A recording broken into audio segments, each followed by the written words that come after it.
Imagine accepting a job that promises 1 year of complete isolation on a remote island. No people, no distractions, just you, a lighthouse, and the endless ocean. It sounds peaceful, until the first night, when something impossible begins crawling out of the sea. By sunrise, survival is no longer the job, it's the only thing that matters. The story begins with a team of explorers traveling across the Atlantic Ocean. Among them is a weather officer named David, whose job is to monitor and record climate conditions. The team is heading toward a remote island located in the middle of the ocean. The government has assigned David to this island, so he can observe its constantly changing weather patterns. He is expected to stay there for an entire year, collecting data and sending accurate reports. Once the year is over, he will finally be able to return home. Before leaving, David is provided with enough food and supplies to survive for the next 12 months. After several days at sea, the team finally reaches the isolated island. Using a small boat, they make their way to shore. The place appears completely deserted. There are no signs of life anywhere. The only structures on the island are a small house and a lighthouse. According to the records, another weather officer named Robert had been living here before David. Robert's 1 year assignment should have already ended, meaning he was supposed to leave with the ship while David took over his duties. However, when the crew enters the house, everyone is shocked. There is no trace of Robert anywhere. His belongings are scattered all over the room, as if he vanished without warning. Thinking that Robert might be inside the lighthouse, David and the captain head there immediately. But as they approach, they witness something strange. The entire lighthouse is surrounded by sharp wooden stakes, almost as if someone deliberately turned it into a fortress. The captain repeatedly knocks on the door, but nobody responds. Eventually, they force their way inside and discover a strange man named Gruner. When they ask him about Robert, Gruner calmly tells them that Robert is dead. According to him, Robert went toward the ocean one day and never came back. Hearing this leaves both David and the captain stunned. After learning the truth, the captain gives David one final chance to return with the ship, but David refuses. He believes that if he can successfully complete his assignment and provide accurate weather reports to the government, he will earn a significant amount of money. Before leaving, the captain hands David a rifle for protection and warns him, "This place doesn't feel safe. Take care of yourself." With that, the ship departs, leaving David completely alone on the island. The crew won't return for another year. After everyone leaves, David begins organizing the house and making it livable. Later that night, while searching through some drawers, he discovers a diary that once belonged to Robert. The diary contains strange notes about the island. Several pages mention mysterious creatures, although many of the entries are incomplete and difficult to understand. As David reads further, he notices disturbing sketches of bizarre animal-like beings. He assumes Robert must have drawn them out of boredom after spending so much time alone. Attached to one page is an old photograph of Robert's wife. Exhausted from reading, David eventually falls asleep. The next morning, he begins collecting weather data. But while working near the shoreline, something catches his attention. Between the rocks, several stones have been arranged in unusual patterns. Strange seashells are carefully placed among them, as if someone intentionally created these symbols. David assumes Gruner is responsible and returns to his work. Later, while observing the lighthouse through his binoculars, he suddenly notices another person standing beside Gruner. But in the blink of an eye, the figure disappears. David tries to look again, but eventually convinces himself that it was just his imagination. That night, while working inside the house, he suddenly hears someone knocking on the door. Thinking it might be Gruner, David calls out his name, but nobody answers. Holding a lantern, he slowly walks toward the entrance. Suddenly, strange noises echo outside. The sounds don't resemble anything human. Then he freezes in terror. From beneath the door, a horrifying hand begins reaching inside. It definitely doesn't belong to a human. Terrified, David rushes toward the basement and hides. Moments later, the mysterious creature breaks into the house and starts searching for him. Peeking through a small crack, David watches the creature move around the room.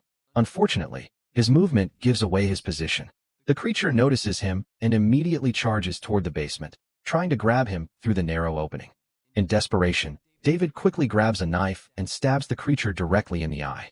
Screaming in pain, the monster retreats and disappears. But David knows one thing for sure. It could come back at any moment. At that moment, he realizes that everything written inside Robert's diary was true. Terrified by what he has witnessed, David spends the entire night unable to sleep. The next morning, David steps outside and notices strange footprints in the sand. They definitely don't belong to any human. The tracks lead straight toward the ocean before suddenly disappearing. At that moment, David finally understands why Gruner surrounded the lighthouse with sharp wooden stakes. He realizes that if he continues living in the house, those creatures will eventually kill him. Terrified, David runs toward the lighthouse and desperately shouts for Gruner to let him inside. "Open the door, please let me in." But Gruner refuses. "You should have left with the ship," he coldly replies. Disappointed, David returns to the house. Gruner doesn't even want him near the lighthouse and even throws water at him to force him away. Now, David has no choice but to protect himself. He boards up every window with wooden planks, surrounds the house with sharp stakes, and places old books and papers outside the entrance. After pouring oil over them, he plans to use fire to scare away the creatures if they return. However, there's something David still doesn't know. And tonight, he's about to discover the horrifying truth. Luckily, while searching the house, he finds an old box. Inside, he discovers a rifle and plenty of ammunition. Seeing this gives him at least a small hope of survival. As the sun slowly begins to set, fear starts growing inside David's heart. Soon, darkness covers the entire island. Holding his rifle tightly, David sits silently in a corner, listening to his own heartbeat. Then, he hears something. Carefully peeking toward the ocean, he feels the ground beneath his feet disappear. His eyes widen in horror. It's not just one creature. Hundreds of terrifying beings are emerging from the sea and moving directly toward his house. Within moments, they surround the building and begin trying to break down the door. David immediately starts firing. Several creatures are killed, falling one after another. At first, David thinks the sound of gunfire will scare them away. But after seeing their own kind die, the creatures only become even more furious. Realizing bullets won't stop them, David activates his second plan. He ignites the pile of books and papers outside the entrance. As soon as the creatures see the flames, they retreat in fear and rush back toward the ocean. But now, a new problem begins. The fire spreads to the house itself. Since the entire cabin is made of wood, the flames quickly grow out of control. Wrapping himself in a blanket, David barely manages to escape alive. He runs outside and hides behind a massive rock near the lighthouse. During the attack, David's hand is badly injured while fighting the creatures. Suddenly, heavy rain begins pouring from the sky. The rain slowly extinguishes the flames. Unfortunately, by the following morning, David realizes there is nothing left to save. His house has been reduced to ashes. Now, if he wants to survive, the lighthouse is his only option. Taking his rifle, David hides among the rocks near the lighthouse and waits patiently for Gruner to come outside. Eventually, Gruner leaves the lighthouse to collect water. David quietly follows him. But suddenly, a strange creature standing beside Gruner attacks David. After a brief struggle, David manages to overpower it and points his gun at the creature. Just as he's about to pull the trigger, Gruner quickly stops him. "Wait, don't shoot her. She's my pet." Taking advantage of the situation, David makes a deal. "If you want this creature to stay alive, let me live in the lighthouse. Otherwise, I'll kill her." Gruner reluctantly agrees. After all, David still has plenty of food and gunpowder, both of which are extremely valuable. Before sunset, the two men carry the remaining supplies back to the lighthouse and spend the night there. The next morning, David wakes up and finds the creature quietly licking his injured hand. As he opens his eyes, he is shocked. The wound on his hand has completely healed. Whatever this creature is, it possesses abilities beyond human understanding. Fascinated, David wants to learn everything about these beings. He believes that if they reveal this discovery to the world, both he and Gruner could become famous and incredibly rich. But Gruner has no interest in money or fame. He doesn't want to leave the island. To him, this place is his kingdom. He sees himself as the ruler of the island, free from the rest of the world. In fact, he has written messages all over the island declaring, Gruner is the king here. Still, David cannot understand one thing. How did this strange creature become Gruner's companion? Gruner explains that years ago, he accidentally trapped the creature in his fishing net when she was still very young. He saved her life, and ever since then, she stayed by his side and obeyed him. However, Gruner is far from kind. He treats the creature cruelly and controls her through fear. According to Gruner, she once attacked him in the past, but after brutally punishing her, she became completely submissive. At that moment, David finally understands why the creatures emerge from the ocean every night. They aren't attacking randomly. They're trying to rescue one of their own, but Gruner refuses to let her go. Fortunately for him, the creatures cannot attack during daylight because sunlight burns their skin. By now, David desperately wants to escape the island. He no longer wishes to stay in this nightmare. As evening approaches once again, Gruner tells him to prepare his weapon. Get ready, they can attack at any moment. The two men prepare to turn on the lighthouse, and only moments later, countless creatures begin emerging from the ocean once again. The creatures continue moving closer to the lighthouse. Gruner keeps firing at them relentlessly, But David is completely overwhelmed by fear. Instead of helping, he retreats inside the lighthouse. No matter how many times Gruner tells him to fight, David simply sits in a corner, frozen with terror. Before long, he loses consciousness. Throughout the entire night, Gruner fights the creatures alone. The following morning, Gruner angrily throws water in David's face and wakes him up. "If you want to survive here, you have to kill them," he says. "Otherwise, I'll throw you out of the lighthouse." He then lays down his rules. David must obey every order, fetch water every day, handle all the maintenance work around the lighthouse, and stand guard beside him every night. David has no other choice. If he wants to stay alive, he has to accept. From that day on, David begins following Gruner's orders. However, there is one thing he absolutely hates. Every single day, Gruner brutally mistreats the female creature. Watching this makes David increasingly uncomfortable. That night, they once again prepare for guard duty. As expected, the creatures emerge from the ocean and begin their assault. But tonight is different. David is no longer paralyzed by fear. The moment the creatures approach, he opens fire. Surprisingly, Gruner does nothing. Instead, he shuts the lighthouse door behind David and leaves him outside alone. Gruner wants him to learn how to fight by himself. Forced to survive, David battles the creatures throughout the entire night. By sunrise, he is still standing. The next morning, Gruner finds him covered in blood and exhausted outside the lighthouse entrance. At last, David has learned how to fight back. Days turn into weeks. Every night is spent battling creatures from the sea. Every day is spent working around the lighthouse. The island slowly begins to feel like a prison. David constantly dreams about the day he can finally leave this place and breathe freely again. As time passes, he develops an unusual bond with the female creature.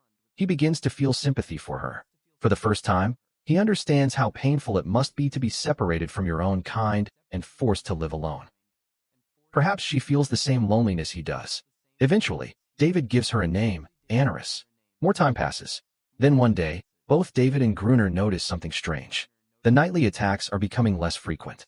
David assumes the creatures may have migrated elsewhere for the season, or perhaps they finally realize that attacking the lighthouse is pointless.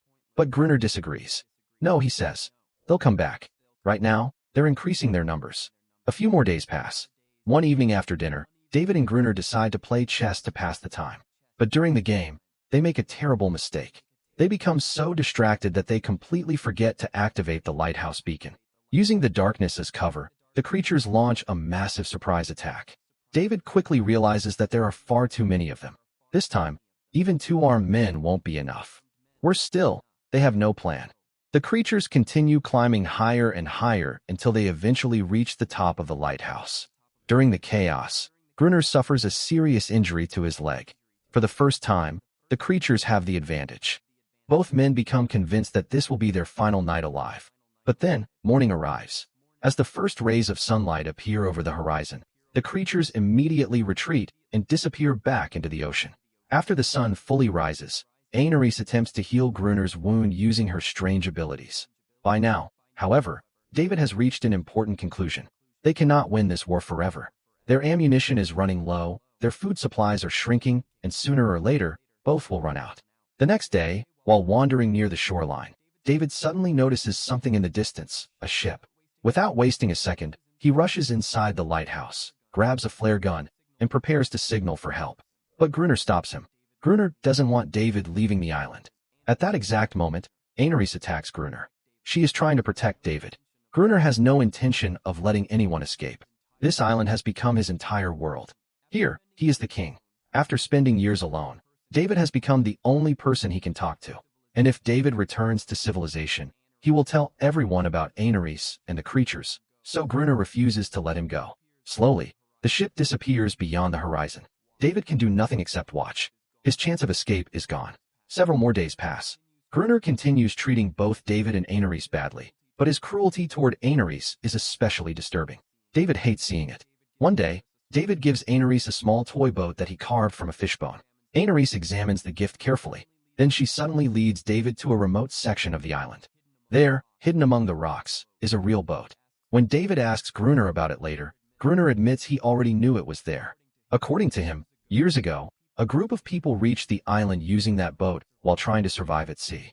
None of them lived long enough to see another sunrise. The creatures killed every one of them. The boat had originally been carrying weapons, ammunition, and explosives, However, during a violent storm, it sank near the island. The moment David hears this story, an idea forms in his mind. Among the supplies, they still have an old diving suit. David suggests that one of them could use it to reach the sunken wreck. If they're lucky, they might recover bullets, explosives, or even dynamite. Those supplies could completely change the fight against the creatures, but Gruner immediately rejects the idea. The mission is far too dangerous. David, however, is willing to risk his life. More days pass. During this time, the connection between David and Aneris grows even stronger. He finds himself becoming emotionally attached to her. One day, Gruner secretly watches the two together. What he sees fills him with jealousy.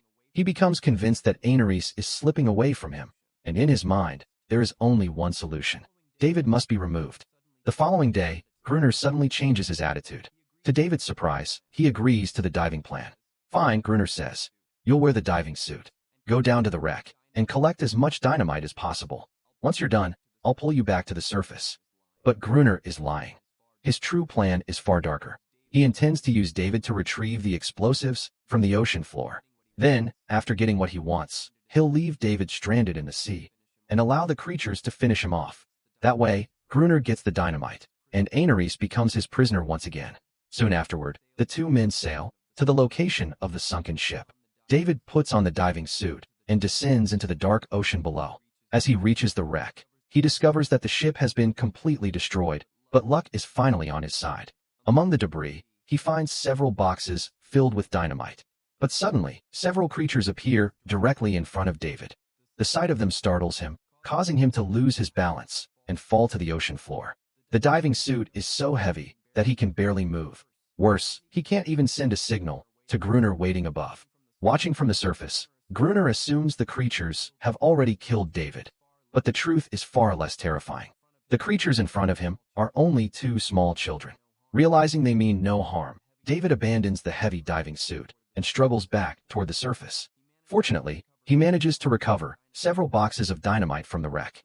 Once back on shore, the two men immediately get to work.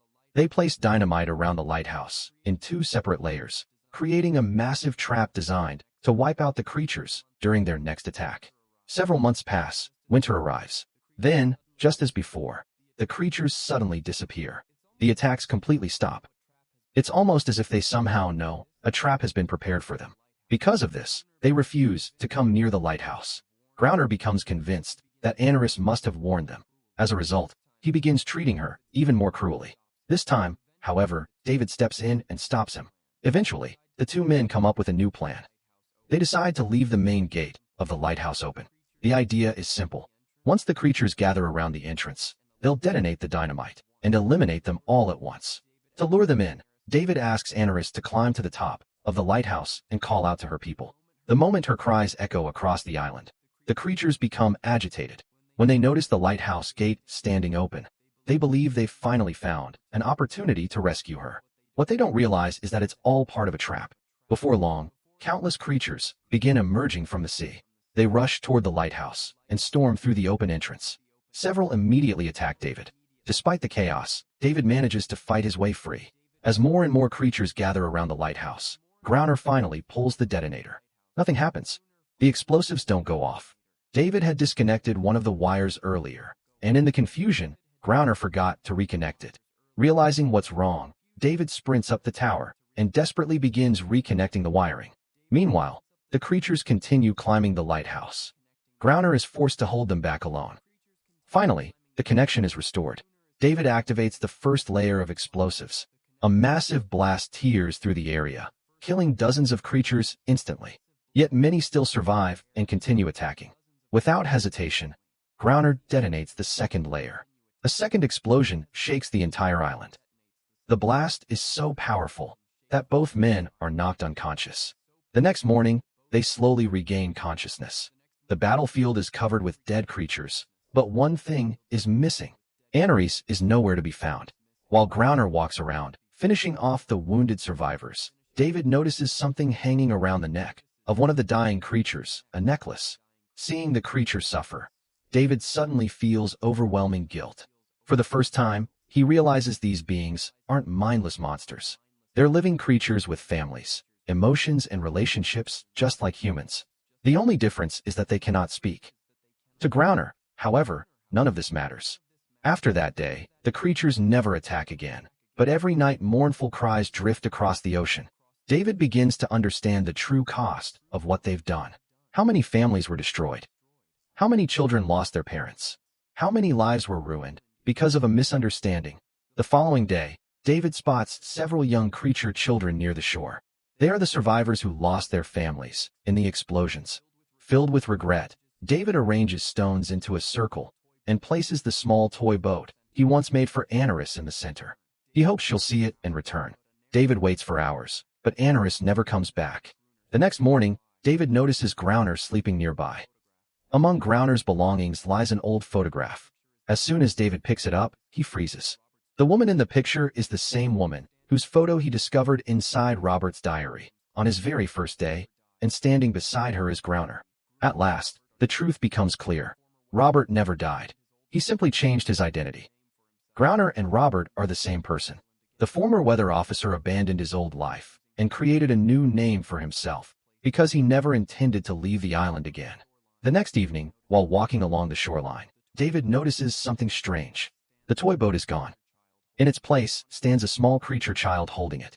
Wanting to show peaceful intentions, David tosses a burning piece of wood into the center of the stone circle. He wants them to understand that he doesn't wish to fight anymore. He wants friendship. Moments later, Anaris emerges from the ocean. Behind her, an entire group of creatures rises from the sea. But this time, nobody attacks. They want peace just as much as David does. All they've ever wanted is a safe place for their families and children. Unfortunately, that's when Growner arrives holding a rifle. Growner believes that if peace exists, he'll lose the sense of superiority and control that he's built his entire life around. David desperately tries to reason with him. They don't want to fight anymore. They just want peace, but Growner refuses to listen. He orders Anaris to return to him. For the first time ever, she ignores him. She is no longer his servant. Watching this happen shatters something inside Growner. His kingdom is gone. Nobody obeys him anymore. Feeling powerless and humiliated, he turns and walks back toward the lighthouse. David hopes that perhaps Growner has finally understood. Every living creature wants freedom. As soon as he reaches the lighthouse, he fires a flare into the sky. The burning projectile crashes directly into one of the creature children. The child dies instantly. Panic erupts. The creatures scatter in fear, and in that moment, Anaris loses all trust in David as well. Enraged, David rushes toward the lighthouse to confront Growner. The two men begin fighting. "Why did you do it?" David shouts. They only wanted peace, but Growner has become completely consumed by violence. He decides to kill David. Raising an iron rod, he prepares to strike. Then David suddenly calls him by his real name. "Stop, Robert, you're not a murderer." The words hit him like a shockwave. For a moment, Growner freezes. Because deep down, Robert was never a monster. Years of isolation, loneliness, depression, and the loss of his wife slowly destroyed his mind. The island changed him. He wasn't born a killer. He became one. Finally, Robert understands the truth. The creatures never wanted war. They only wanted peace. Every death happened because of his own need for control and power. Overwhelmed by guilt, he lowers his weapon. Then he walks toward the creatures and surrenders himself. Moments later, they kill him. David returns to the lighthouse and locks himself inside. Time passes. A full year later, a government ship finally arrives at the island. A new weather officer steps ashore. When the captain asks David what happened to the previous officer, David gives the exact same answer Growner once gave him. He went toward the ocean and never came back. The newcomers assume David is now the island's caretaker, just as Growner once was. David doesn't correct them. Instead, he silently walks to the balcony and stares out across the sea, because somewhere along the way, he has made the same choice Robert made years ago. He no longer wants to leave the island. Meanwhile, Anaris is finally living peacefully with her family. No Growner, no fear, no chains. For the first time, the creatures are free to live both on the island and in the ocean. And with that, the story comes to an end.